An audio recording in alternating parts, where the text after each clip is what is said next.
Bien, la conferencia número 77 ya veis que lleva el título de Puertas Dimensionales, primera parte. Por fin vamos a tratar sobre este tema, que veréis que tiene una estrecha relación con lo que también presentó Ron Wyatt en una de sus palabras, que también mostraremos al final de esta conferencia. Pero esto va a ser en la segunda parte dedicada al tema. Primero, como no, vamos a tratar precisamente sobre las noticias de actualidad en relación con la profecía. Y como es habitual, empezamos por crisis, para variar. Rajoy, en España, reconoce que incumple la promesa de no subir impuestos y anuncia reformas cada viernes. Ya veis, o sea, las reformas no van a terminar, quiere decir recortes y todo lo que haga falta. Por tanto, cada viernes ahora se va a anunciar alguna desgracia más para el pueblo. Es un no parar. Decía que no subiría el IVA, ya veis que al final ha subido el IVA. Bueno, pues aún habrá más problemas, más provocación de desastre económico en España, y nos están llevando al punto que ellos quieren, por supuesto. Standard & Poor's baja la nota a 11 entidades españolas, incluidos el BBVA y el Santander, estos dos bancos. Todo se va complicando. Vamos a hacer un repaso rápido a todas estas noticias de crisis. La OIT rechaza la fórmula de la austeridad y considera que afectó al empleo en España. Todo sigue peor. Indignados y policía de Estados Unidos listos para la gran huelga del 1 de mayo. Es interesante este artículo porque ya sabéis que el 1 de mayo se celebra el día o la fiesta del trabajo, del trabajador, y que además, bueno, ya lo dijimos en unas anteriores conferencias, el 1 de mayo era el día de la creación de una famosa orden llamada de los Illuminati. Curiosamente, por circunstancias históricas, entre comillas, se ha hecho coincidir una fiesta, como es esto, con lo que precisamente fue la fundación de esa orden hecha por los jesuitas. Bueno, será una casualidad, ¿no? Pues bien, de esta página, que el título ya es bastante sugerente, ya sabéis que han habido bastantes movilizaciones en Estados Unidos, veremos también algo más. Mirad todos los titulares que salían al margen de esta misma noticia. Imágenes: detenciones durante la protesta popular contra Wells Fargo. Huelga histórica que devorará Estados Unidos. 115 ciudades paralizarán el país el 1 de mayo. Vídeo: arresto de manifestantes acostados que ocuparon Wall Street.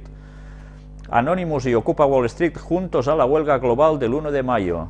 Vídeo: estudiantes de Estados Unidos piden clases baratas y reciben gases lacrimógenos. ¿Ves? Pides algo barato y encima toma gas. 6 meses ocupando Wall Street, una profesión a jornada completa. Ya veis, la situación está movida. No está pasando las cosas en una balsa de aceite precisamente, sino que hay cada vez más movimiento alterando el orden social, porque la gente se está quejando de muchas cosas, evidentemente con razón. Seguimos viendo: Ocupa Wall Street protesta contra Romney y lo califican de cleptócrata. Ocupa el VC, la lucha contra las filas en los lavabos femeninos chinos. Un activista estadounidense se casa con un viejo almacén, etc. Bueno, ya veis que las noticias siempre son básicamente de pasar cosas malas. La estrategia del gobierno español provocará más paro y recesión. Por tanto, esto es también la explicación que da este señor, Pedro García Bilbao, doctor en Ciencias Políticas y Económicas. Por lo que ellos dicen, o este señor dice, en este caso, la cosa sigue pintando muy mal. Los 2.700 ayuntamientos acogidos al plan de proveedores prevén ahorrar 44.000 millones de euros. ¿Esto qué quiere decir? Pues evidentemente más recortes y seguramente más gente que irá a engrosar las listas del paro. Sindicatos italianos piden bajada de impuestos y que se active el crecimiento. Esto también era en el 1 de mayo. Ya sabéis que en España también hubo una fuerte movilización. Y ya veis el papel de los sindicatos. Ya hablamos de ello en una conferencia, de cómo la profecía decía sobre ellos que harían grandes cosas y que se crearían grandes conflictos. Y esto aún no ha terminado, por supuesto. Y mientras tanto, Evo Morales expropia la filial de Red Eléctrica Española en Bolivia. Si antes fue Repsol YPF en Argentina, ahora sucede esto en Bolivia. No sabemos si esto va a ser el degoteo de más expropiaciones a nivel general. Aquí sí que han llegado a un acuerdo, parece ser. Este señor dice de que van a pagar a Red Eléctrica Española el dinero que hay convenido, pero no sabemos si seguirá el degoteo. Se teme a nivel general que esto pueda suceder. Veremos cómo termina toda esta situación, si irá increciendo o no. Y ahora vamos a hablar un poco de Cataluña. Standard & Poor's rebaja 9 autonomías su nota y deja al borde del bono basura a Cataluña y Baleares. Bueno, no son los únicos, ha habido otros, ya veis, en Madrid, Galicia, Canarias, etcétera, País Vasco, Navarra. Todo se está complicando continuamente. Evidentemente esto no augura nada bueno, pero mirad que apareció también aquí. Cataluña es víctima de expolio fiscal, y esto no aparece solo en un periódico de aquí, sino lo dice el The Wall Street Journal. Los catalanes son víctimas de expolio fiscal y de discriminación por parte de Madrid. La afirmación no corresponde a ningún líder independentista, sino al diario de referencia de la élite financiera internacional, The Wall Street Journal. Los catalanes tienen motivos para dudar de la capacidad de España para superar la crisis. Cada año desde 1986, un promedio del 9% del PIB de Cataluña en términos netos se ha ido de la región para ser redistribuida o pasar a Madrid. En ningún otro lugar de Europa o América del Norte hay transferencias de tal magnitud, señala el rotativo neoyorquino. Este dato es el que, según Raymond Zong, autor del artículo, ha generado un auge del independentismo catalán que sitúa en torno al 40%. Ya veis cómo la situación económica está llevando a la crispación y provoca que crezca el independentismo. Bien, veremos si la fecha elegida para esa independencia va a ser el 2014. Sabéis que en 2014, precisamente el 11 de septiembre, se van a cumplir una cierta cantidad de años de la rendición que tuvo Cataluña con España, y los rumores que a mí me han llegado es que precisamente se ha elegido esa fecha para la fecha precisamente de eso, de la independencia de Cataluña. Veremos si las cosas se cumplen tal como están diciendo según quién, que no os puedo informar, lo siento. Pero mientras tanto ya veis como todo parece apuntar que realmente algo está pasando en España, y como estamos viendo, la monarquía sigue estando sesgada continuamente, una noticia detrás de otra. Ya vimos lo que pasó con la cacería en Botswana de elefantes, el rey se disculpó, pero ahora, claro, lanzan el juego Juan Carlos versus Elephants, tras el escándalo del rey Juan Carlos. Ya veis, aquí tenéis el jueguecito, ya hay hasta pitorreo de todo esto. Pero esto, que parece ser una cosa de risa, sencillamente está denotando que verdaderamente la gente empieza a estar un poco harta ya de estas cosas y se pide que se termine ya con la monarquía, cada vez más personas. Y ahora vamos a entrar un vídeo precisamente que es cortito, pero veréis qué sucede en esta población de Berga, en Cataluña, respecto al rey. Vamos a entrarlo. El Ayuntamiento de Berga, en Barcelona, ha aprobado una moción para declarar al rey persona non grata. La moción se ha aprobado con los votos a favor de la candidatura de Unitat Popular y las abstenciones de CiU y el PSC. El Partido Popular ha votado en contra. La formación independentista considera que don Juan Carlos no es rey como resultado de un proceso democrático, sino como consecuencia de la herencia dictada por Franco.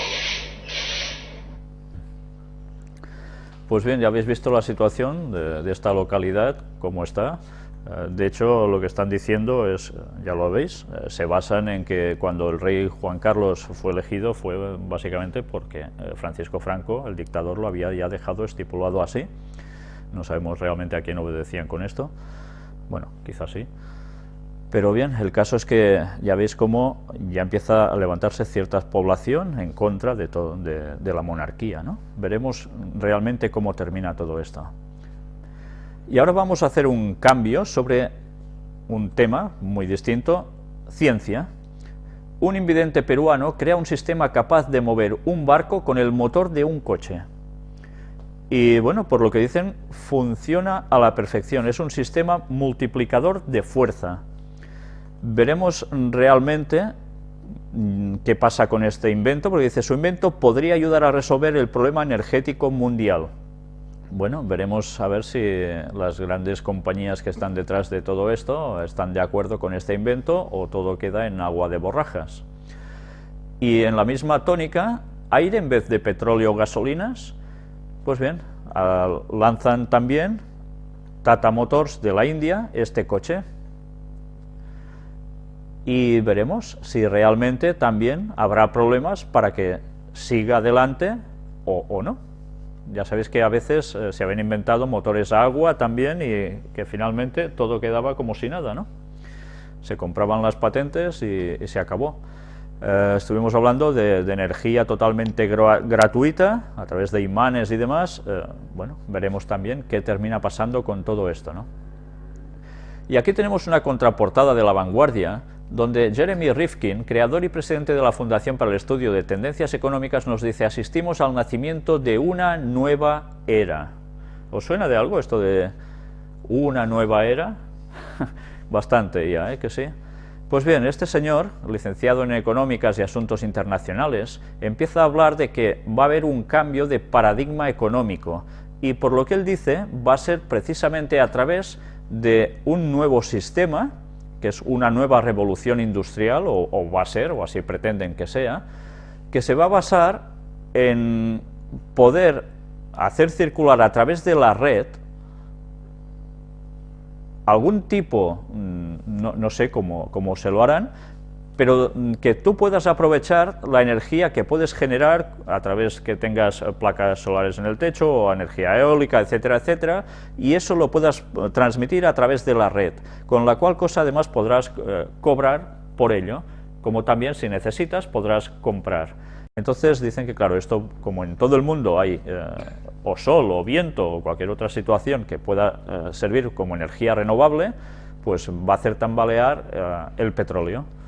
Bueno, ya sabemos que el petróleo mueve muchas cosas, pero el petróleo además no tan solo mueve el asunto energético en general, sino que prácticamente todo lo que tenemos a nuestro alrededor está hecho con petróleo.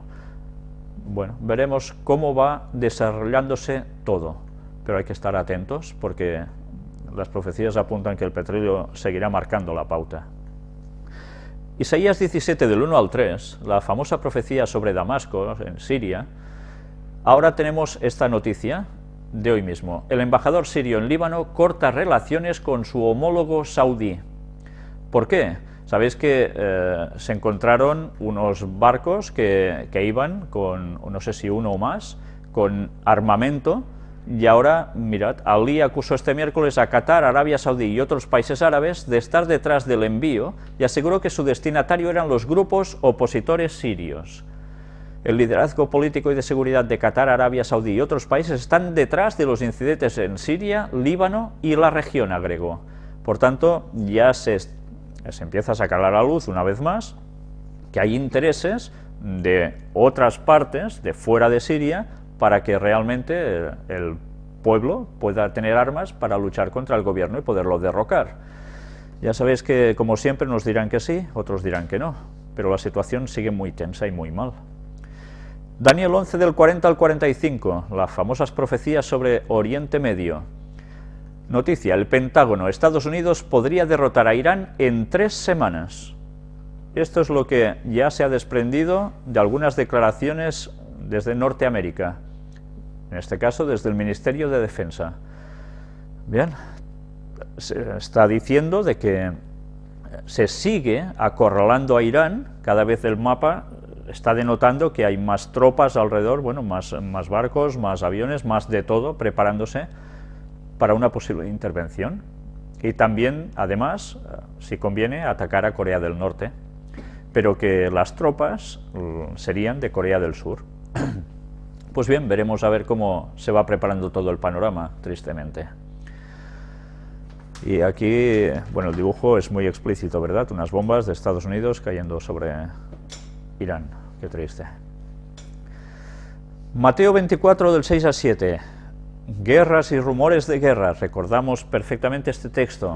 Pues bien, aquí os he puesto este logo, que, bueno, hay personas que aún no saben qué es. Es el logo que se diseñó para los Juegos de Londres de 2012, o sea, de este mismísimo año. Sabéis, sobre este logo se están diciendo muchas cosas, hay personas que le han dado muchas vueltas, han desglosado este logo, y desglosado, claro, unos pueden decir que es casualidad, otros que no, pone Zion, Sion. Por tanto, si esto realmente es así, denota de que aquí puede haber algo con muchos intereses detrás. Y ya sabéis que se está hablando, y mucho, de que pueden haber atentados terroristas de gran magnitud.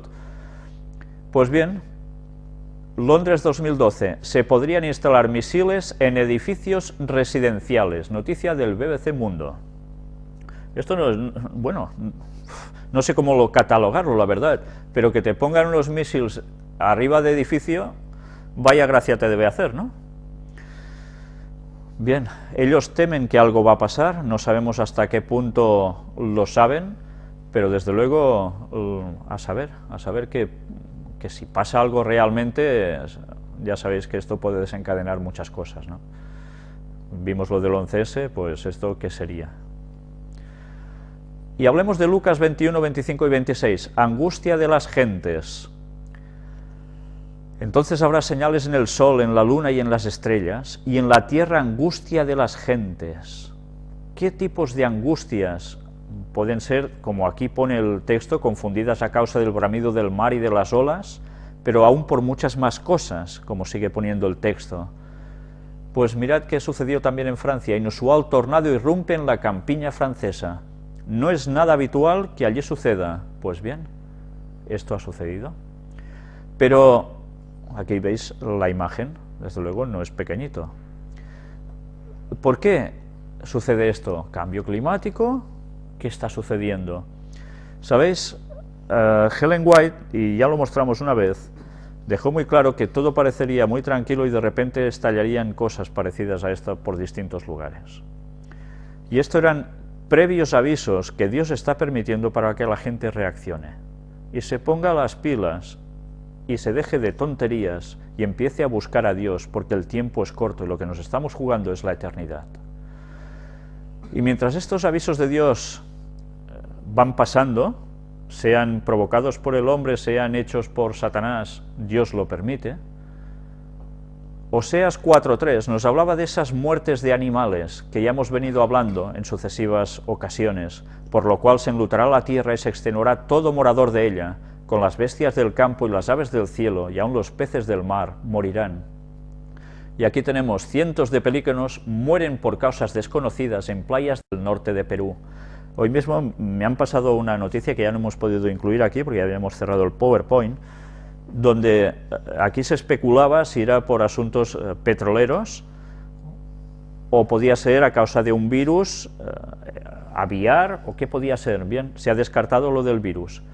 Aún no se sabe por qué, pero ya veis, cientos de animales, una vez más, en esta vez pelícanos, y van cayendo unos detrás de otros. Y hablemos del fin del mundo, algo que está tan en boga actualmente y que, bien, algunos dirán, qué tonterías, el mundo va a seguir para siempre, seguiremos muriéndonos nosotros, pero habrá siempre gente. Ya sabéis que las profecías bíblicas son muy claras al respecto, pero la verdad es que nada tienen que ver con lo que dicen muchos, de lo que narran, que cuentan las teorías del 2012, etcétera, etcétera, ¿no? Pero ya veis si la gente está preocupada. El 15% de la población mundial cree que el fin del mundo se producirá durante su vida. Y unos pueden decir, qué tonterías, ¿no? Pero ¿realmente va a ser así o no va a ser así? Por eso tenemos las profecías, para saber si realmente la cosa está tan cercana como todo parece indicar o no. La verdad es que profecía tras profecía se está cumpliendo delante de nuestro. Cada semana lo estamos viendo, con cosas que para mucha gente pasarían desapercibidas y que tienen una íntima conexión con la profecía bíblica. Pues bien, cada uno dirá, a saber cuándo terminará todo. Todos sabemos que el fin del mundo será por la segunda venida de Jesús. Pero antes deben suceder una serie de cosas, y todo lo que está sucediendo nos está llevando precisamente a este gran hecho que va a cambiar totalmente el panorama de todas las personas para siempre. Unos para la eternidad bien y otros para la eternidad mal, muy mal. ¿Recordáis el tema de los antediluvianos? Pues bien, podríamos añadir a esos temas estas dos noticias que vais a ver ahora. Gracias a Google Earth se descubren en Perú unos geoglíficos prehistóricos, algunos de más de 4000 años de antigüedad. Mirad, montículos gigantes de 5 a 400 metros de extensión con forma de animales, incluyendo un cóndor, una orca, un pato, un caimán o un puma, fueron descubiertos por los investigadores del Departamento de Antropología de la Universidad de Missouri gracias a las imágenes proporcionadas por Google Earth. ¿Y qué es todo esto? Pues miremoslo ahora en imágenes. Aquí lo tenéis. Esto, si no hubiese sido a través de este sistema, difícilmente desde abajo se hubiese visto nunca. Ya veis, son cosas inmensas. ¿Por qué harían los indios estas cosas si no pueden subir desde arriba y verlo? Claro, esto va mucho más allá de las culturas que nos quieren hacer creer que hicieron estas cosas, ¿no? Si no supiéramos lo de los antediluvianos, muchas cosas desde luego no las entenderíamos jamás. Y la segunda noticia: hallan en Escocia una tumba más antigua que las pirámides de Egipto. Mediante el hallazgo de una tumba prehistórica en las Islas Orcadas, norte de Escocia, los arqueólogos han descubierto que los antiguos habitantes del actual territorio del Reino Unido se dedicaban a la construcción de laberintos subterráneos hace más de 5000 años, es decir, unos 400 años antes del inicio de la construcción, dicen, de las pirámides egipcias de Giza.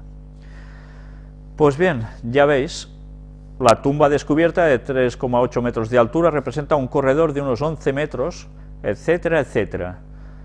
Se dedicaban a hacer estas cosas porque sí, y eran gente tan atrasada. Bueno, pues si no supiéramos una vez más lo de los antediluvianos, no sabríamos cómo encajar muchas cosas. Claro, sí, podríamos decir extraterrestres, ¿no? Pues no, antediluvianos, y quedó bastante demostrado en todas las conferencias que presentamos sobre el tema. Y ahora unas noticias sobre el Vaticano. Europa es el lugar teológico por excelencia de la nueva evangelización. Ya veis, hemos venido presentando cómo ellos siguen trabajando para la nueva evangelización, ya está en marcha, y van a conseguir un cambio, pero especialmente ese cambio no solo estará en Estados Unidos, el cual va a dar el poder al papado de una forma abierta, porque o le haces caso o vas a recibir, sino que también todo se va a ir gestando en Europa, porque el Papa tiene que coger el poder en Europa, tal como anuncian las profecías. Pues ya veis, el futuro de la evangelización, para ellos, ya está en marcha. Y ese es nuestro continente. Nos esperan cosas muy fuertes. Rouco Varela autoriza un templo en el lugar de las supuestas apariciones del Escorial. Ellos no han dicho ni que sí ni que no, que sean ciertas estas apariciones que hace ya tantos años que se están dando vueltas con ellas en el Escorial, en la zona de Madrid. Ya sabéis que hace muchos años una vidente, Amparo Cuevas, hace ya veis más de 30 años, dice que se le aparecía a la Virgen y le pidió que se construyera en Prado Nuevo una capilla en su honor.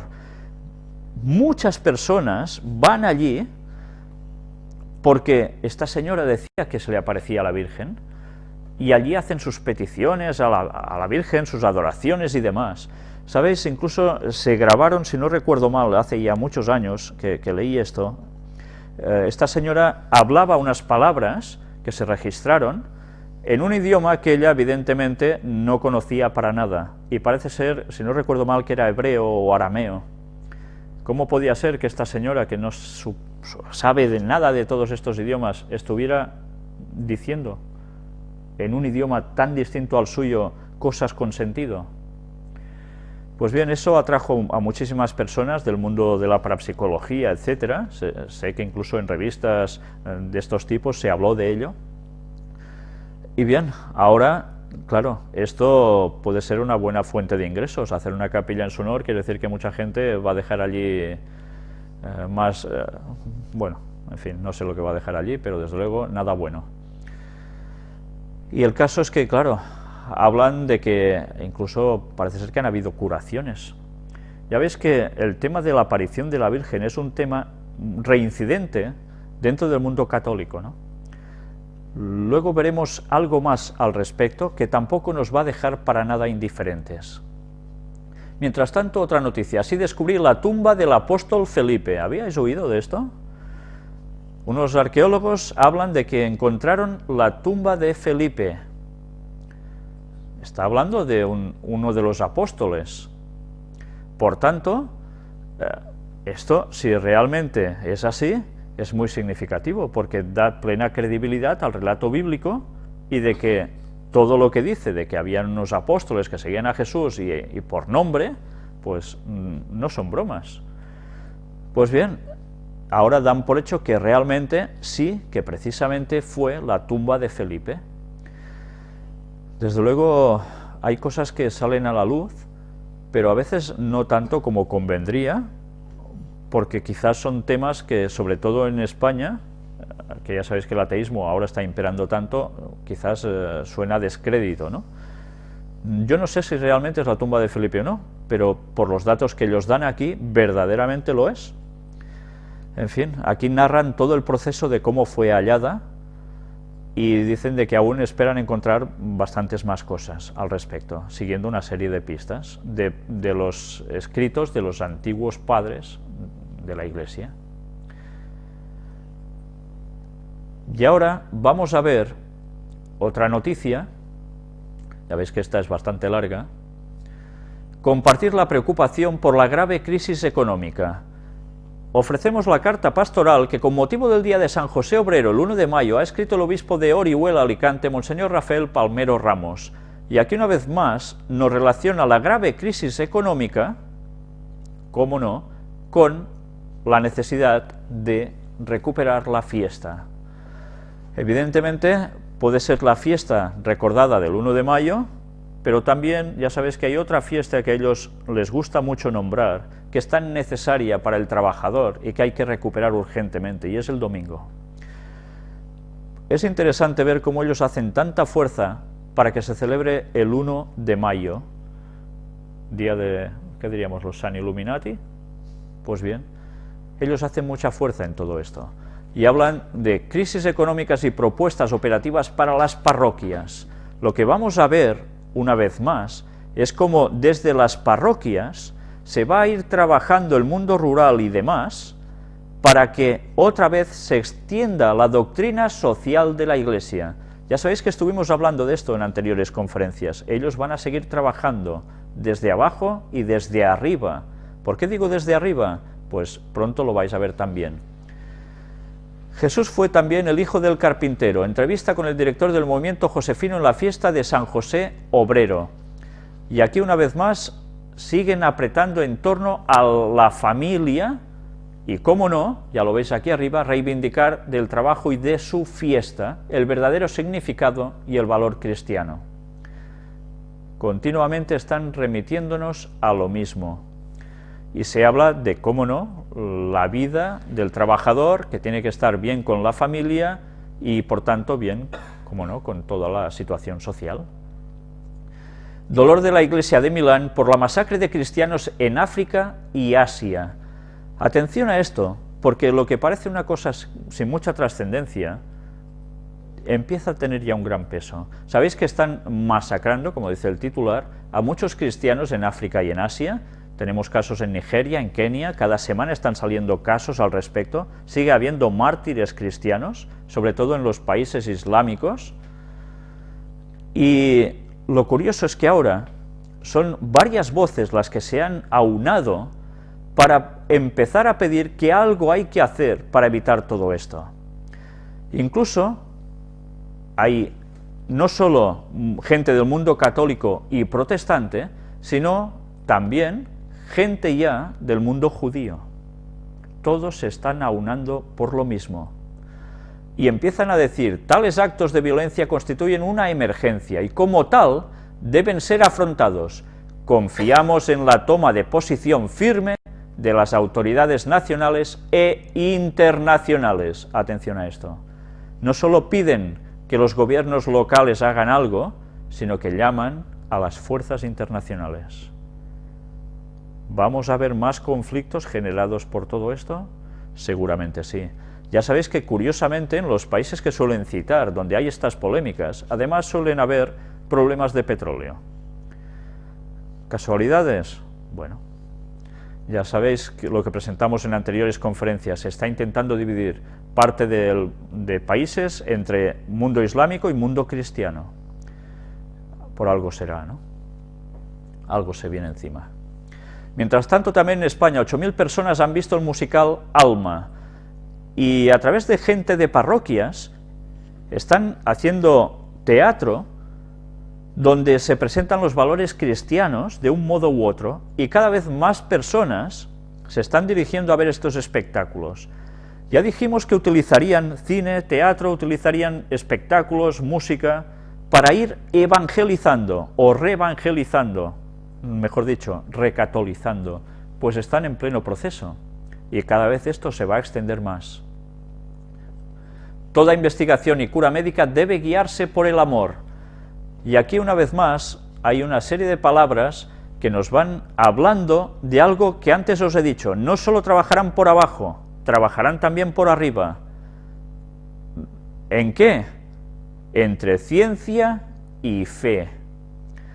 Normalmente la gente de a pie habla poco de la relación entre la ciencia y la fe. Sabéis que esta es una gran división en el mundo cristiano, teóricamente, con el mundo que nos envuelve, de que o es ciencia o es fe, las dos cosas no pueden ser. Estamos viendo como desde hace ya bastante tiempo el Papa y demás gente del entorno del clero no para de hablar de unir la ciencia con la fe. Pues siguen trabajando en ello, y esto va a dar sus frutos, y en el momento que personas de ciencia apoyen la fe, otra vez el paradigma mental va a cambiar de la sociedad. ¿Consiguieron cambiarlo a la inversa? Pues ahora volverá como antes, y mucho más fuertemente. Helen White habló de ello, pues ya estamos en el proceso de que estas profecías se cumplan, ya no falta tanto, ¿no? Y hablando de ecumenismo y de libertad religiosa, evangélicos y católicos alzan juntos su voz por la libertad religiosa. Una vez más, se habla de que es necesaria la defensa de la libertad religiosa, que no se haga ocultar la religión de los lugares públicos, especialmente del cristianismo. Y esto que parece, bueno, ¿y qué? Pues está siendo el punto principal de apoyo, de unión entre católicos y protestantes. Evidentemente, ya sabéis que siempre hay una situación, problemas para los cristianos en estados de religión islámica. Este es el punto principal por el que ellos piden esta unidad. Bien, ¿no hablábamos de que habría ecumenismo? Pues ya lo veis y cada vez está habiendo más. Y todo esto va a unir a las personas bajo un mismo mando, ya sabéis de quién. Mientras tanto, en China, ya veis, se planea eliminar todas las casas e iglesias que existen. Los cristianos allí no todos se reúnen en iglesias. Hay un movimiento que está sucediendo a nivel mundial, y es que muchas personas se reúnen no en iglesias, sino en casas, en hogares, en grupos. Ya sabéis que en California, en según qué zona, estaba penado incluso eso. Lugares donde teóricamente tiene que haber libertad religiosa por excelencia y mundo cristiano, también está siendo penado. Pues ahora en China va a suceder lo mismo. No se sabe a ciencia cierta cuánta cantidad de hogares están albergando a personas que se reúnen aceptando el cristianismo. Pues ahora quieren cortar esto. Evidentemente esto además tiene otra implicación, y es que el gobierno habla de que solo se podrán reunir en ciertas iglesias muy concretas. Todo lo demás estará totalmente descatalogado para ellos, con la cual cosa, o vas a las iglesias que ellos te dicen, o lo vas a pasar realmente mal. Todo se va preparando para que el cristianismo, el verdadero cristianismo, también tenga sus problemas. Mientras tanto, ahora vamos a hablar sobre Anna Catalina Emmerich. ¿Os suena de algo esta señora? Que no? Bueno, la verdad es que es el dibujito que tenéis aquí, el de la señora en cuestión. Beata Anna Catalina Emmerich, religiosa agustina, mística, vidente, estigmatizada, víctima por los pecadores. Nació en 1774, murió en 1824. Desde niña recibía frecuentes visitas de su ángel custodio. De Nuestra Señora, o sea, de la Virgen, y del mismo Salvador, de Jesús. Tendría una agenda bastante repleta, con tanta visita. Pronto recibió las señales de la pasión, los estigmas de amor que Cristo compartió con ella, como víctima corredentora por los pecadores. Ya veis, Cristo ama tanto a la gente que, ¿qué hace? Pues venga, les hace salir estigmas. Interesante cuestión. Durante años solo se alimentó de la Sagrada Eucaristía. Imaginaos, solo comía, ¿el qué? La hostia. Madre mía. En sus éxtasis describía la vida de nuestro Señor con una precisión tal que dejó confundidos a teólogos e incluso expertos historiadores. ¿Por qué os pongo esta señora aquí? Pues vais a ver unas cuantas cosas que creo que difícilmente os van a dejar como si nada. Si leéis la historia de esta señora, habla de cosas sorprendentes a tope. Mirad esto precisamente. La veracidad de lo que vio Ana Catalina a todo lo largo de su vida ha servido de punto de partida para realizar numerosas investigaciones arqueológicas basados en lo que decía esta señora. Con sus visiones se descubrieron los restos de la ciudad de Ur de Caldea, Ur de los Caldeos, lugar donde Abraham salió, llamado por Dios. Pues gracias a las visiones de esta señora, los arqueólogos dicen que fueron allí. La recientemente descubierta morada de la Virgen en Éfeso, ¿conocíais esto?, resultó ser también tal como ella la había descrito. Del mismo modo, se descubrieron en 1981 los pasadizos bajo el Templo de Jerusalén. ¿A qué os lleva esto? Que hemos venido tratando con el tema de Ron Wyatt y el Arca de la Alianza. Mirad, 1981. Ron encontró el Arca de la Alianza en 1982, pero llevaba cavando allí desde el año 1978. Mirad cómo siempre Satanás actúa en el momento oportuno cuando Dios va a sacar algo importante a la luz. Sucedió con el sábado, sucedió con otras cosas, pero bien, una vez más, ¡pam!, casi coinciden. Pero ¿sabéis lo curioso de todo esto? Esta señora empezó a decir cosas que son realmente impresionantes. Tan impresionantes que uno no sabe si está hablando de cábala o está hablando realmente de una visión. ¿Sabéis? Ella habla precisamente del Arca de la Alianza. ¡Qué casualidad! Y empieza a decir de que, voy a pasaros las imágenes despacio para que en vuestras casas las vayáis siguiendo, podéis ir parando imágenes luego cuando la conferencia esté subida a internet.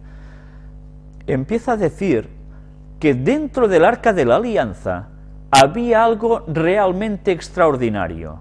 ¿Sabéis? Cuando cogéis la Biblia, en ningún momento, para nada, dice lo que esta señora está afirmando.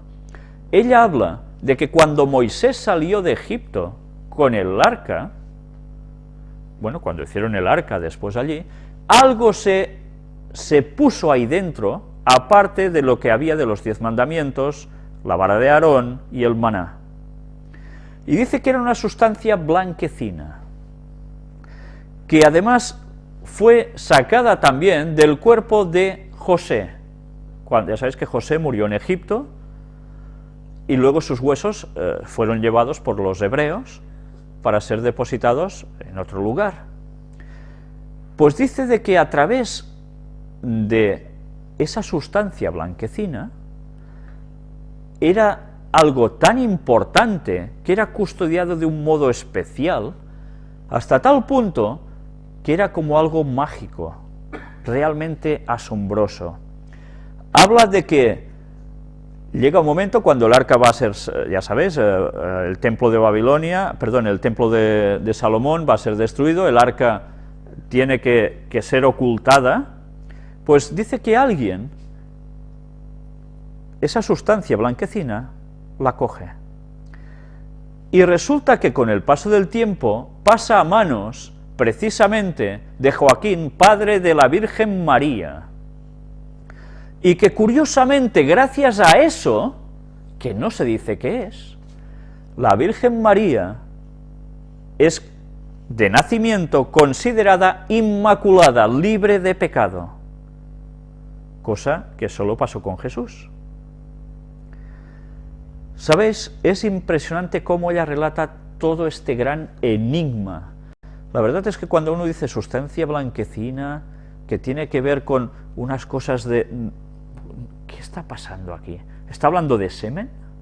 ¿De qué está hablando? En ningún momento se dice qué es, queda como un misterio, pero es un misterio encargado a una familia, y gracias a eso, a que fue también custodiado y que llegó hasta el padre de María, la Virgen nace totalmente inmaculada y libre de pecado. Y por eso, ya sabéis que a la Virgen se la adora de este modo, como intercesora para nosotros. Pues esta señora empieza a describir todas estas cosas que tienen relación directa con el arca del templo. Si en la Biblia encontráis una sola vez algo parecido a esto, enhorabuena, porque en ningún momento aparece nada de esto. Pero sabéis, el catolicismo esto lo cree, a tal punto que es la base para, precisamente, el culto de adoración a la Virgen María. Esta señora no solo habló de cosas de arqueología, que luego fueron encontradas, sino además de todo esto.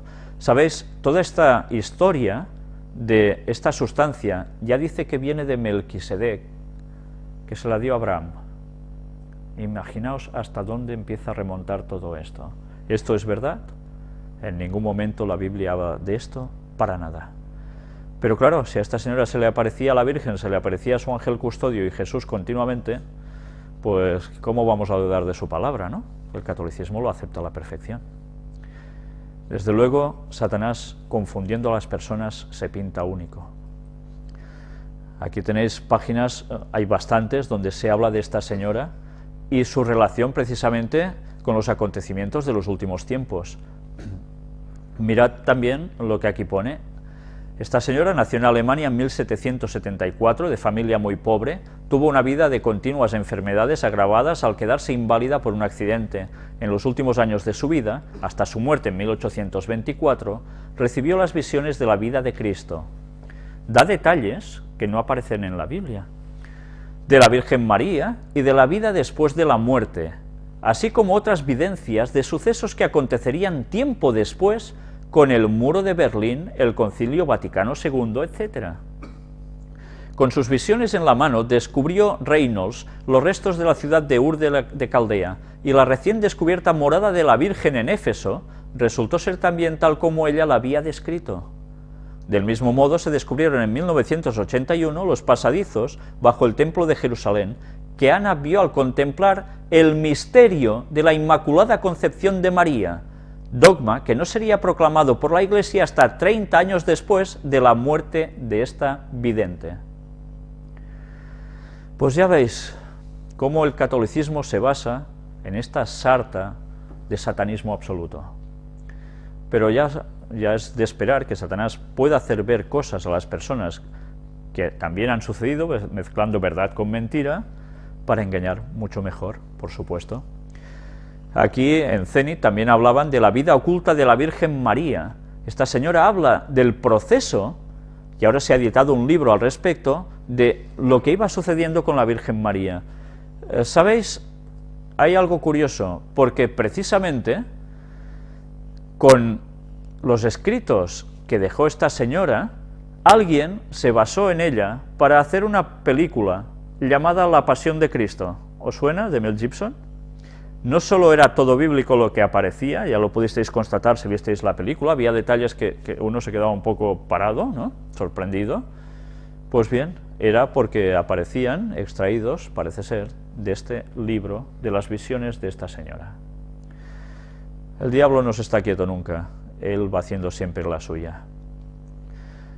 Y aquí también sigue hablando, María no quería que la casaran, pero al final lo aceptó fiándose de la providencia, y va dando detalles uno tras otro, sobre la Virgen en concreto. Pero ya veis, hasta la casa donde la Virgen María estaba en Éfeso, dicen. En fin, yo os iré pasando imágenes despacio para que así la podáis ir viendo en vuestras casas. Realmente vale la pena leerlo. Los evangelios son muy parcos en hablar de la Virgen. La cristiandad primitiva quizá temía que los neófitos la tomaran como diosa. Estas son las palabras del escritor de este libro. Ya veis, en un principio, la Virgen no era adorada por los primeros cristianos, ni mucho menos. ¿Cómo se les iba a ocurrir adorar a la Virgen, a una humana como ellos? Pues bien, la Iglesia Católica ya se la inventó para que la Virgen tuviese ese grado de adoración tan fuerte que id a una reunión o una procesión, mejor dicho, sobre la Virgen en cualquier parte y decid que todo esto es lo que es y veréis si duráis mucho tiempo intactos. Pues bien, todo esto, ¿de dónde proviene? Ya veis en qué se basa. Los primeros cristianos jamás hubiesen hecho esto. Y ahora hablemos un poco de la Sábana Santa de Turín. Se han hecho muchos documentales, muchas investigaciones al respecto. Esta es la sábana en cuestión, veis aquí una imagen en medio de esta sábana. Veis el aspecto de como un rostro con pelo largo, un cuerpo, unas piernas, unas manos cruzadas. ¿Es verdaderamente esto de Jesús?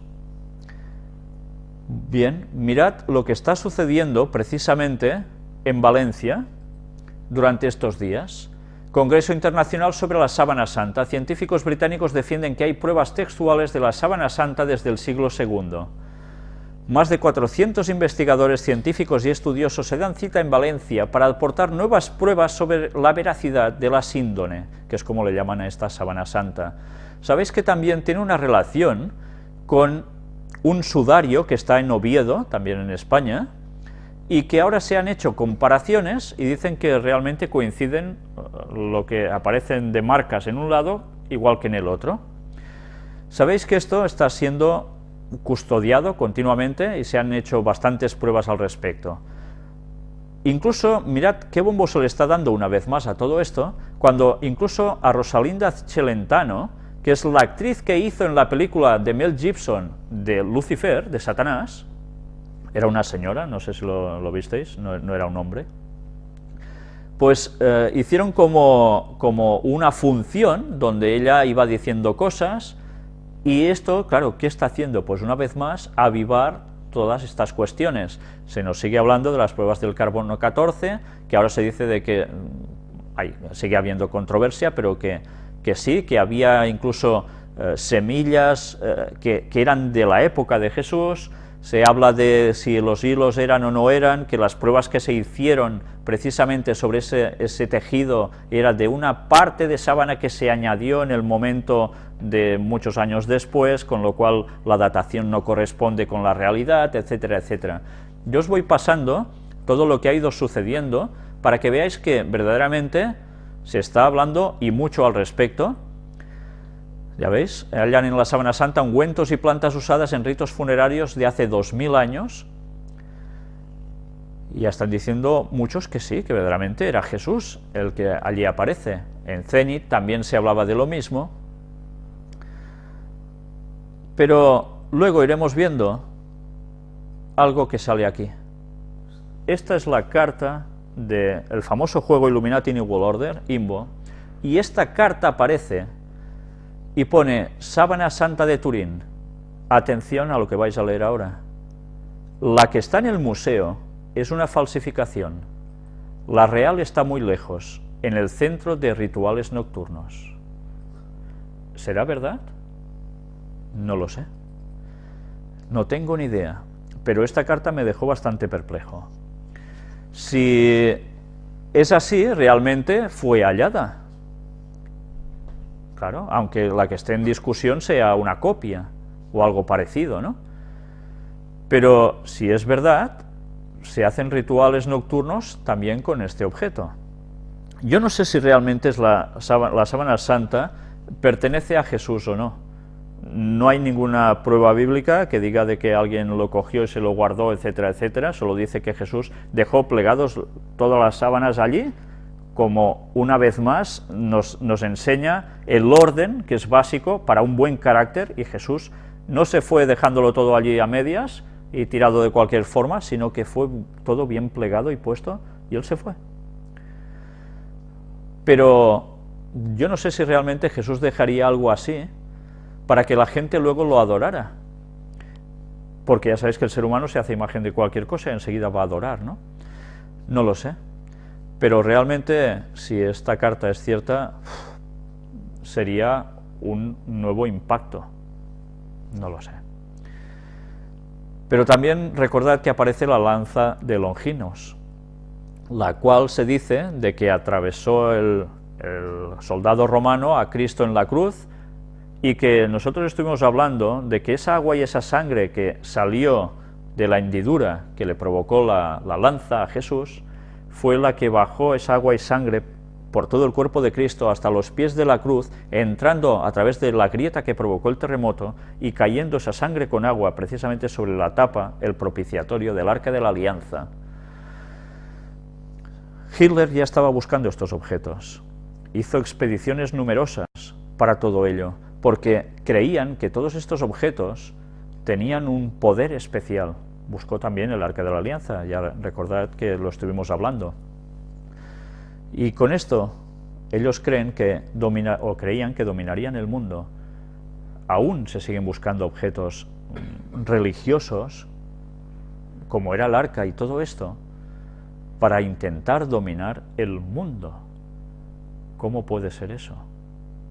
En vez de decir, no, esto acredita la existencia de todo el relato, pues no, solo por ansias de poder. Qué locuras, ¿no? Y ahora hablemos un poco sobre los jesuitas, con su famoso signo, que aquí tenéis. El Titanic II, una réplica de su antecesor, surcará el océano Atlántico en el año 2016. Y diréis, ¿y esto qué tiene que ver con los jesuitas? Pues bien, ahora que este barco, que decís, ¿y por qué se van a gastar con la crisis que hay esta enorme fortuna para hacer otra vez un barco, llevando a gente que son parientes de los anteriores pasajeros que naufragaron en el Titanic original, y además, ¿a quién más van a llevar allí? ¿Y para qué? No lo sabemos, pero ¿sabéis? Cuando os pongo este artículo aquí, es porque, curiosamente, aquí aparece un artículo que alguien me pasó, un compañero nuestro, hace unos días, que aparecía en este periódico: los jesuitas hundieron el Titanic. Y diréis, anda ya. El célebre barco tiene su propia teoría de la conspiración. La compañía, de Jesús se refiere, lo hundió con una bomba para matar a sus enemigos. En el centenario del naufragio, las leyendas se disparan. Perdón, la compañía pone aquí, no sé si se refiere a la compañía de Jesús o no en este caso. Pero si vosotros leéis todo el artículo, veréis que hay diversas teorías de cómo sucumbió, pero nos habla de que, claro, hay teorías una detrás de otra de conspiraciones, y nos habla, cómo no, llegan los Illuminati. Y los Illuminati, ya sabéis que fueron hechos por ¿quién? Por los jesuitas. Hay un libro que aquí se desacredita totalmente lo que allí narra, que es que precisamente esto no son bromas, y que los jesuitas hundieron el Titanic. Según lo que narra este libro, Los terroristas secretos, de Bill Hughes, este pastor adventista, si no recuerdo mal, dice de cómo el capitán del barco, que también era jesuita, pero no en funciones sacerdotales, sino a nivel de sociedad, tuvo una visita de un señor que sí era jesuita, un superior, y antes de zarpar le dio una serie de instrucciones. Incluso parece ser que hay filmación al respecto.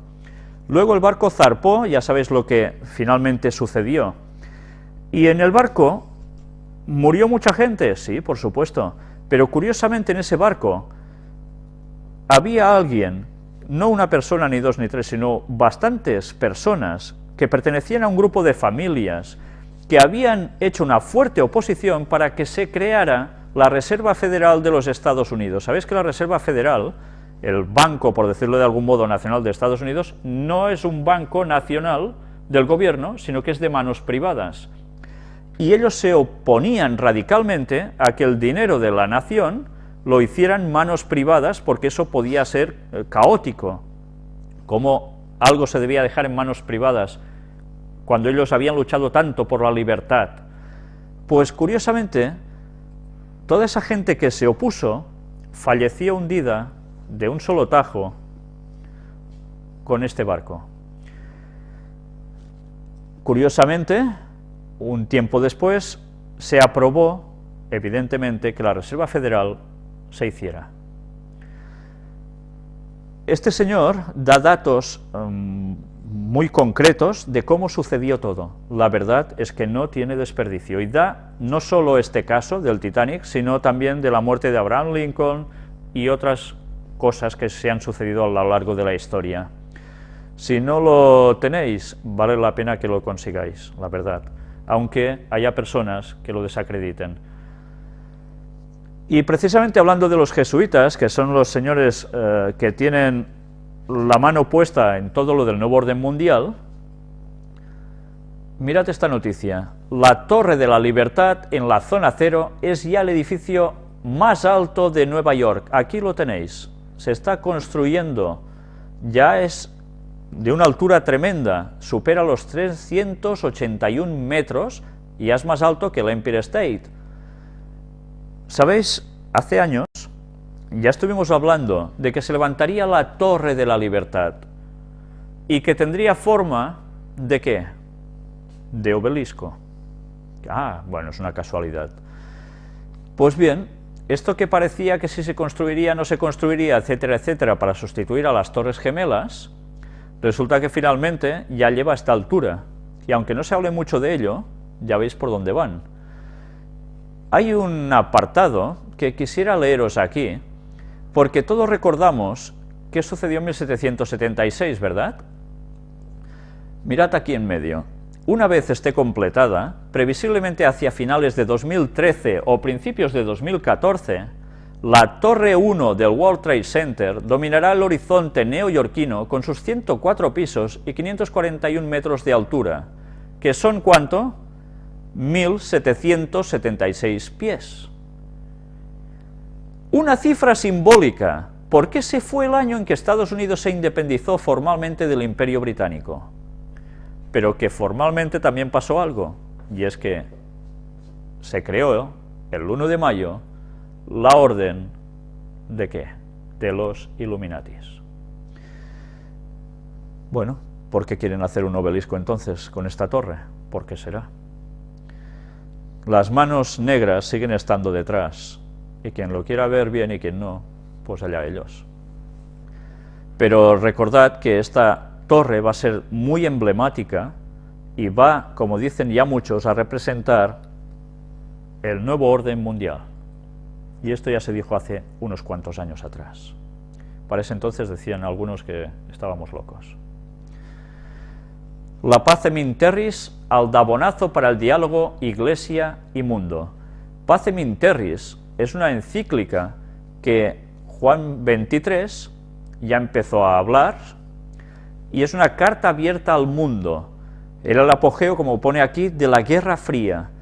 Y Juan XXIII, del cual pronto, si Dios quiere, trataremos en profundidad, sacó esta encíclica para promover, ya veis, en todos los ámbitos sociales, nacionales e internacionales, la causa de la paz y la justicia. Como ahora hay una situación tan difícil, se vuelve a recuperar esta encíclica por el Papa actual. ¿Por qué? Porque la situación es muy tensa, y el mensaje que ese Papa profeta dio debe ponerse en práctica. ¿Sabéis? Juan XXIII, del cual alguna vez hemos expresado algunas cosas, era un caballero Rosacruz, o sea, un masón. Él fue el encargado de hacer el Concilio Vaticano II. ¿Por qué? Porque debía trabajarse para el ecumenismo, para preparar el terreno para que todas las religiones se unieran bajo un mismo poder. Pues bien, es lo que se está trabajando en el catolicismo, pero Juan XXIII escribió o dejó unos relatos de unas cuantas profecías que os van a poner los pelos de punta cuando las conozcáis, y que incluso hablan de la fecha, de una fecha muy concreta, que no os va a pasar desapercibidos para nada. Pero bien, eso lo dejaremos para otra posible conferencia, esperamos que pronto lo podamos mostrar. Y veamos ahora precisamente un vídeo de Pacem in Terris, Pacem in Terris, paz en la tierra. Vais a ver que en este breve vídeo se dicen cosas realmente impresionantes. Vamos a entrarlo. Hace 50 años, en plena Guerra Fría, Juan XXIII escribió la Pacem in Terris, una encíclica sobre la paz. Medio siglo después, la Academia Pontificia de las Ciencias Sociales ha reivindicado la actualidad de sus propuestas. Hablamos de la libertad de mercado, de políticas de igualdad, pero el mundo ha olvidado la fraternidad. La fraternidad está fuera de la agenda. La encíclica pedía que se replantease la situación política, económica y cultural. De hecho, llamaba a superar las barreras ideológicas y religiosas para promover el bien común.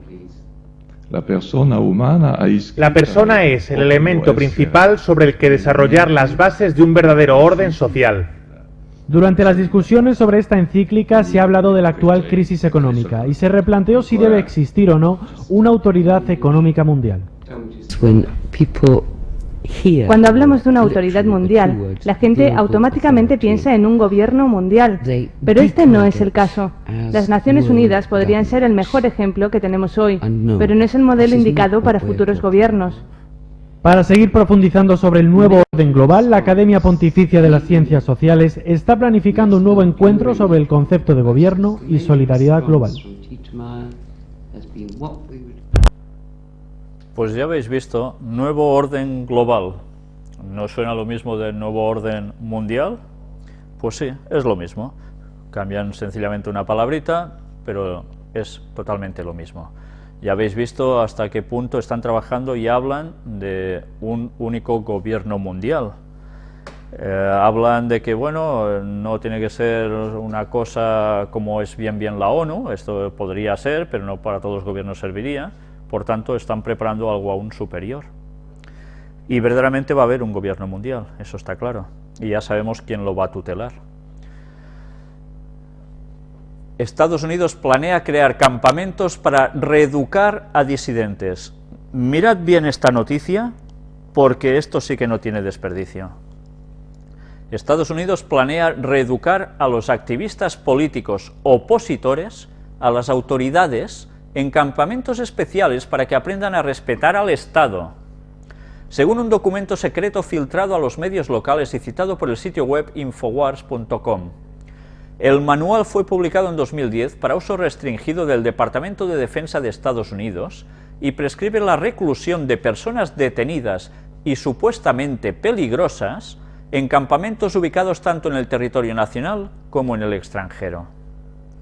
Una vez en el campamento, los disidentes deberían someterse a un proceso de adoctrinamiento para que cambien sus visiones políticas, por otras a favor de las autoridades de Estados Unidos. Para la reeducación de los activistas se usarían los métodos de operaciones psicológicas, PSYOP, por sus siglas en inglés, elaborados en un principio para inducir y reforzar comportamientos favorables a los objetivos de Estados Unidos, generalmente en otros países. Pues vaya forma de reprogramar a las personas, ¿no? Control mental, por supuesto. Por ejemplo, el manual filtrado indica las funciones de los oficiales de PSYOP, entre ellas identificar a los revoltosos, líderes políticos y agitadores que puedan provocar disturbios, ayudar a la policía militar durante las protestas y emergencias, y planear y aplicar sus programas para difundir una buena imagen de Estados Unidos. Con el polémico programa podrían colaborar también el Departamento de Seguridad Nacional, la Agencia Federal para la Gestión de Emergencias, así como organizaciones internacionales como Naciones Unidas y Cruz Roja. De momento no hay información sobre la implementación de estos planes. Naciones Unidas y Cruz Roja. ¿Cruz Roja también colaborando en esta cosa? Bueno, ya sabéis que fue hecho por un masón, ¿no? Y cómo actúan por tantos lugares, por un lado haciendo el bien, pero ya sabéis lo que hay detrás. Algunos especialistas relacionan este manual con la polémica ley de autorización de defensa nacional que permite el mantenimiento de ciudadanos de Estados Unidos en cárceles como presos militares sin necesidad de que se presenten cargos contra ellos de forma oficial. La ley fue promulgada por el presidente Barack Obama el 31 de diciembre de 2011 a pesar de su promesa de no hacerlo. Pues ya veis, ponte en contra y si esto realmente se lleva a cabo, ¿qué va a pasar? ¿Realmente solo será para gente que se pone contra ciertas cosas de política y contra la gente que crea cosas distintas a la masa social, que van a ser dichos como terroristas también, ideológicos? Pues ahí podemos entrar unos cuantos, ¿eh? Bien, ya veis que el nuevo orden mundial, desde luego, no va a ser cosa de risa, precisamente. ¿Y qué es esto? Diablo. Pues un pequeño apartado, ya sabéis que siempre o muchas veces tenemos que poner alguna noticia de lo que está aconteciendo con el mundo del espiritismo, el satanismo en general, porque el diablo se está poniendo las botas cada vez más, sabe que queda poco tiempo y aprieta, y mirad una vez más cómo precisamente el diablo intenta trabajar en las mentes de los jóvenes, que son los que más se dedican a esto, videojuegos. Esta es la campaña televisiva de Diablo 3. Si veis el tráiler, veréis que son bestias extrañas, con unos ojos de fuego, etcétera, etcétera, que claro, significa el diablo, cosas que parecen de luchas medievales, etcétera, pero los conceptos diabólicos van quedando en la mente de los chicos. Y no tan chicos, porque cada vez más gente mayor está jugando también a estas cosas. Todas estas cosas, lo único que hacen es que las mentes queden programadas para captar precisamente toda la parte satánica del asunto y rechazar todo lo contrario. Cuidado con las mentes de las personas y de nuestros hijos especialmente, según con lo que hacen con estos juegos. Y el apartado de salud, con el cual prácticamente vamos a terminar, hemos puesto a un hombre corriendo. Colegios estadounidenses compran cieno rosa, la carne tratada con amoníaco que rechazó McDonald's. Como resultado de tratar recortes de ternera y tendones de vaca en una solución de amoníaco en agua, surge el cieno rosa, una carne que los grandes de la comida rápida rechazan, pero el Departamento de Agricultura estadounidense ha comprado masivamente para sus escuelas. Y los niños a tragarse esto. Incluso aparecen fotografías donde se ve la carne, esto, por decirlo de algún modo, antes de ser tratado y luego, cuando ha sido tratado, coge un color más vivo, más bonito, más atrayente. Pues eso es lo que los niños están comiendo. Qué bien. Esta noticia es en catalán, salió, ya ves, el día 2. Los expertos alertan que haría falta extender la vacunación del virus del papiloma humano. Sabéis que ha habido mucha polémica con esta vacuna, porque ha habido muchas reacciones contrarias de algunos cuerpos ante esto, y de si realmente esto era necesario o no. Pero ya veis, nos empiezan a dar datos donde dicen que cerca del 30% de las mujeres del Estado español de entre 18 y 25 años están infectadas con el virus del papiloma humano. ¿Por qué? Porque resulta que cada vez más la población femenina está teniendo relaciones sexuales mucho más jóvenes. Y como además no es una relación con uno y se acabó, sino que es van pasando novios, o no novios, pues resulta de que ahora dicen de que hay un aumento del cáncer del cuello de útero. Entonces hay que vacunar ahora a mujeres de hasta esta edad, y quizás hasta más, porque hay mucha promiscuidad sexual elevada. Hay que vacunar. Si pueden haber efectos o no efectos por las vacunas, no importa, hay que vacunar. Y no deberíamos preguntarnos, ¿y no sería más conveniente educar a los hijos de que no es cuestión de ir con cualquier persona y venga sexo y ya está?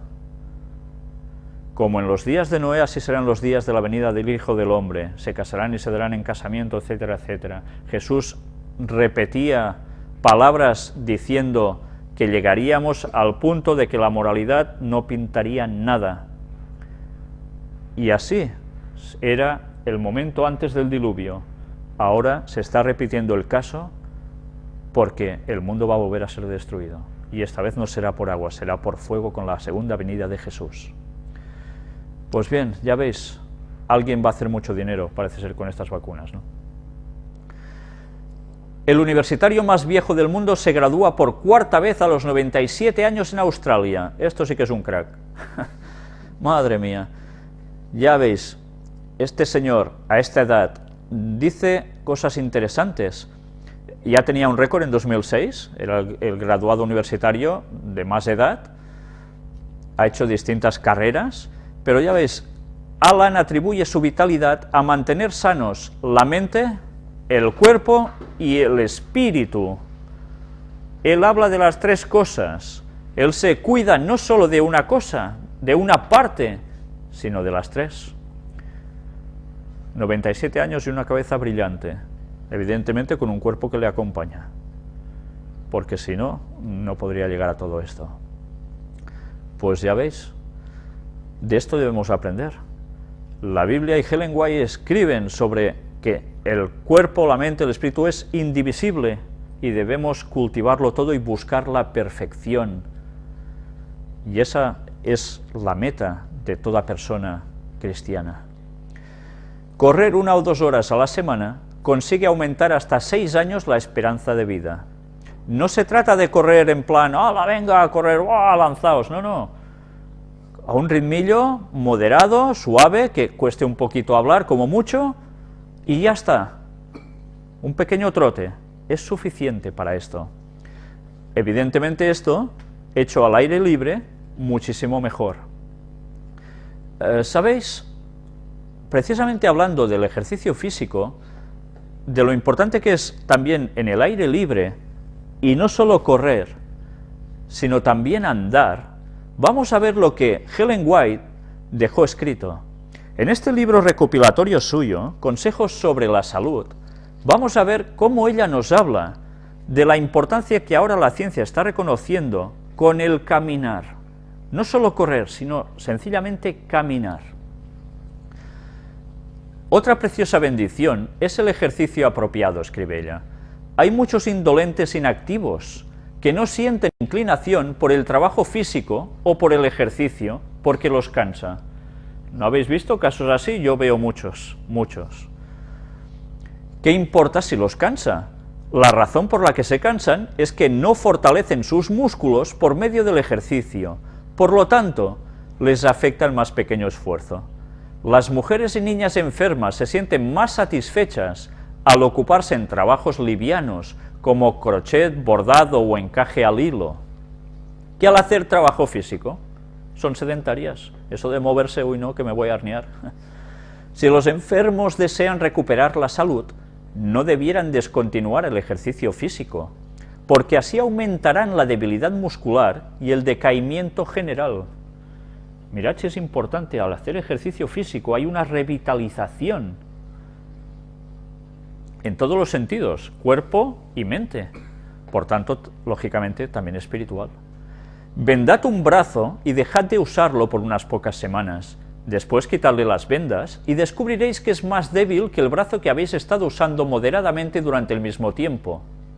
La inactividad produce el mismo efecto en todo el sistema muscular. No permite que la sangre despida las impurezas, como sucedería si el ejercicio indujera una circulación activa. Si uno no se mueve, las impurezas quedan dentro, por tanto, provocará enfermedades. Y no solo eso, mentalmente se será más torpe. El oxígeno que riega también el cerebro no llegará igual. Cuando el tiempo lo permite, todos los que puedan hacerlo debieran caminar al aire libre en verano e invierno. Hoy hace frío, no me muevo de casa. Uy, hace mucho calor, tampoco. Siempre hay la típica excusa, ¿eh? Queremos estar más cómodos que la mar. Pero la ropa debiera ser apropiada para el ejercicio y los pies debieran estar bien protegidos. Una caminata, aún en invierno, sería más benéfica para la salud que todas las medicinas que los médicos puedan prescribir. Para los que pueden caminar, es preferible caminar en vez de cabalgar. Recordemos que ella estaba escribiendo en una época en que era la época del Far West, del oeste. Claro, la gente cabalgaba, ¿no? Sí, empezaron en esa época a salir las bicicletas, esas tan enormes, de una rueda tan grande y luego una pequeñita detrás, ¿no? Pero, ya veis, ella habla que era más importante caminar que cabalgar. Los músculos y las venas pueden realizar mejor su trabajo. Habrá un aumento de la vitalidad tan necesaria para la salud. Los pulmones tendrían una actividad bien necesaria, puesto que es imposible salir al tonificante aire de una mañana invernal sin llenar bien los pulmones. Algunos piensan que las riquezas y el ocio son realmente bendiciones, pero cuando algunas personas se enriquecen o inesperadamente heredan una fortuna, interrumpen sus hábitos activos, están ociosos, viven cómodamente, su utilidad parece terminar. Se vuelven intranquilos, ansiosos e infelices, y su vida pronto se acaba. ¿No habéis conocido casos así? Yo sé.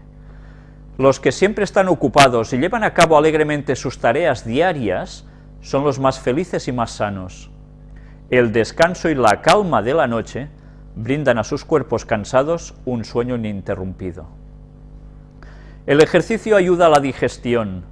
Salir a caminar después de comer, con la cabeza erguida, enderezando los hombros y haciendo un moderado ejercicio, será de gran beneficio. No se trata de ir andando arrastrándose con los pies, como muchos jóvenes andan actualmente, sino precisamente con un cierto brío y erguidos.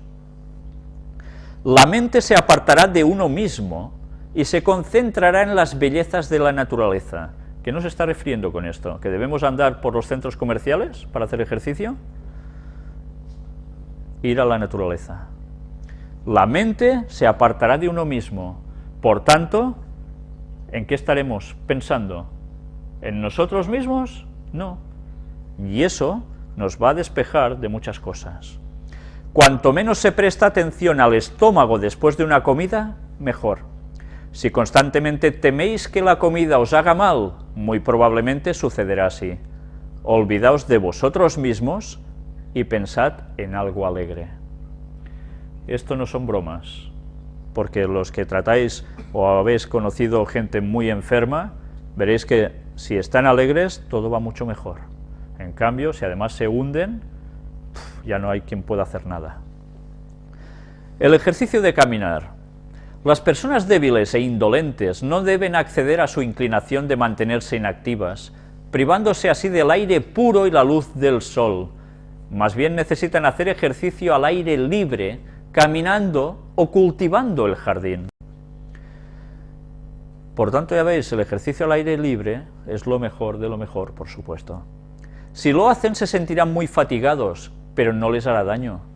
No es sabio abandonar el uso de ciertos músculos solo porque se siente dolor al ejercitarlos. ¿Sabéis? En los gimnasios, la gente empieza a tener un poco de agujetas, esos dolores musculares. ¡Ay, es que esto duele mucho, esto cansa! Y ya no entrenan más. ¿Así se puede llegar a algún sitio? Pues no, a nada. Frecuentemente el dolor es causado por el esfuerzo que la naturaleza realiza para dar vida y vigorizar esas partes que se han atrofiado parcialmente debido a la inactividad. El uso de estos músculos inactivos por largo tiempo producirá dolor, porque la naturaleza los está llamando de nuevo a la vida. El ejercicio de caminar, siempre que se lo pueda hacer, es el mejor remedio para los cuerpos enfermos, porque mediante él se ejercitan todos los órganos del cuerpo. Todos los que pretenden curarse mediante ciertos movimientos lograrán muchísimo más por el ejercicio muscular que mediante la práctica de dichos movimientos. En algunos casos, la falta de ejercicio debilita y contrae las entrañas y los músculos, y estos órganos debilitados por carencia de ejercicio se fortalecerán únicamente cuando se los ejercite. Ya veis, hablan de órganos debilitados. Hay muchas personas que incluso hablan de restreñimiento, que siempre, ay, voy restreñido, no puedo ir al lavabo, y le empiezas a decir, ¿cómo comes? Bueno, claro, con lo que dicen que comen, es lógico que estén así. Pero luego, además de intentar hacer unos cambios de alimentación y beber más agua, les dices, ¿haces abdominales? No. Y empiezan a hacer abdominales y al cabo de muy pocos días empiezan a regularse. ¿Por qué? Pues porque no solo se trabaja para un exterior, para, uy, qué mono está con los abdominalitos, no, se trata de que también los intestinos se están poniendo bien y trabajan como deben trabajar. Ningún ejercicio puede reemplazar la acción de caminar, ya veis, es importante. Al hacerlo se mejora grandemente la circulación de la sangre. Pues bien, valía la pena que leyésemos esto, porque tantas personas se están evadiendo de hacer ejercicio en nuestra sociedad. Sencillamente una buena caminata valdría la pena. Si además esto va acompañado de ejercitar el resto de músculos, etcétera, para mantener un equilibrio en todos los sentidos en la persona, mejor, porque la mente tendrá más capacidad, más potencia y podrá entender mucho mejor las cosas de Dios. Mirad el proverbio que se encuentra en el capítulo 17 y el versículo 22. El corazón alegre constituye buen remedio, mas el espíritu triste seca los huesos. Y esto lo escribió el rey Salomón, el sabio. Ya veis si verdaderamente tenía razón. Helen White escribió más o menos lo mismo, más ampliado, pero era el mismo resumen concentrado aquí en este texto, y la ciencia no para de demostrar precisamente estas cosas. Antes de terminar, hay una noticia que no he podido incluir aquí, pero que quisiera leeros porque, bueno, si la otra no tenía desperdicio, os he dicho, esta tiene aún mucho menos. No tiene nada que ver con la salud. Bueno, sí, sí que va a tener que ver con la salud, sí. Y ahora lo entenderéis. Es noticia del día 4, o sea, ayer. Complot europeo. Buscan un superlíder para la Unión Europea y no le preguntan al Reino Unido. Está sacada de RT Noticias. Atención a lo que voy a leeros ahora. Políticos eurócratas están conspirando para crear un solo líder de la Unión Europea, pero no incluyen en ello al Reino Unido. El supuesto complot fue revelado por Lord Stoddart de Swindon, destacado euroescéptico británico, cuya información también es confirmada por integrantes de la Cámara de los Lores.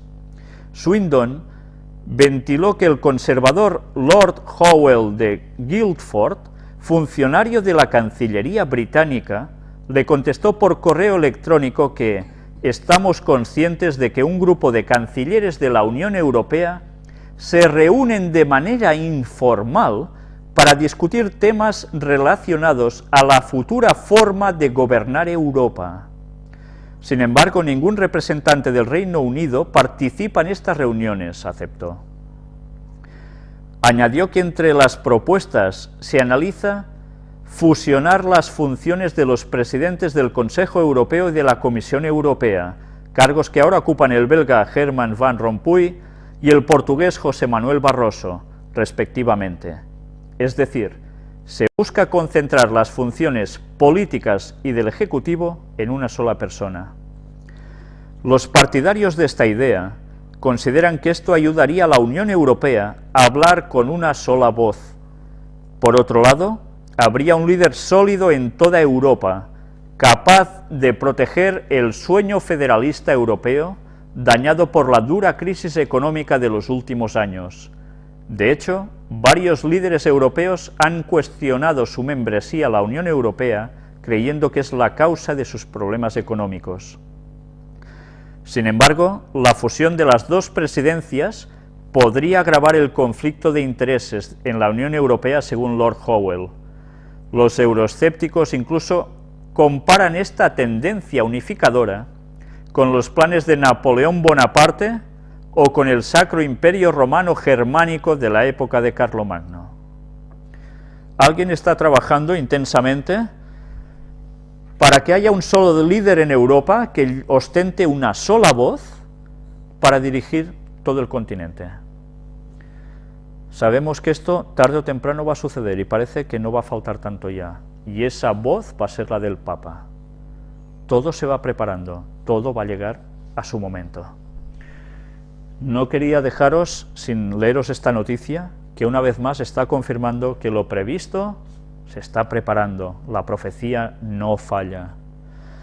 Pues bien, quisiera dejaros aquí y vamos a hacer un breve descanso, porque ahora vamos a entrar ya en la primera parte del tema de puertas dimensionales. Pues hasta ahora mismo. Gracias.